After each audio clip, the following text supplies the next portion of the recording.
ताज्या बातम्यांसाठी महान करेला सबस्क्राइब करा आणि बेल आयकॉनला क्लिक करा।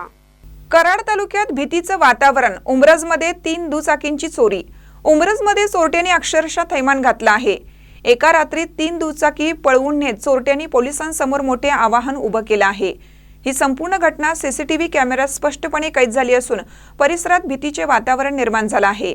ही घटना शुक्रवारी पहाटे 3च्या सुमारास घडली। कराड तालुक्यातील उमरज येथील चोरे रोड परिसरात काही अज्ञात चोरटे फिरत होते। गणपती मंदिरासमोर उभी केलेली एक्सेस दुचाकी त्यांनी काही सेकंदात पळून नेली। त्याचवेळी चोरट्यांनी 2 वेगवेगळ्या ठिकाणाहून आणखीन 2 दुचाकी, एक एक्सेस आणि एक ॲक्टिवा याही अगदी त्याच पद्धतीने पळून नेल्या। सीसीटीव्ही फुटेजमध्ये चोरटे चेहऱ्यावर मास्क बांधून सहजपणे परिसरात हालचाल करताना दिसत आहेत। त्यामुळे हे चोरटे अत्यंत प्रोफेशनल पद्धतीने काम करत असल्याचं स्पष्ट होतं। चोरट्यांनी घेतलेली जागोजागी रेकी पाहता स्थानिक पोलिसांच्या दक्षतेवर मोठे प्रश्नचिन्ह निर्माण झालं आहे। नागरिकांमध्ये चर्चेचा उधाण आला आहे। चोरटे इतक्या सहजपणे गाड्या घेऊन जातात, मग पोलीस नेमकं काय करतात?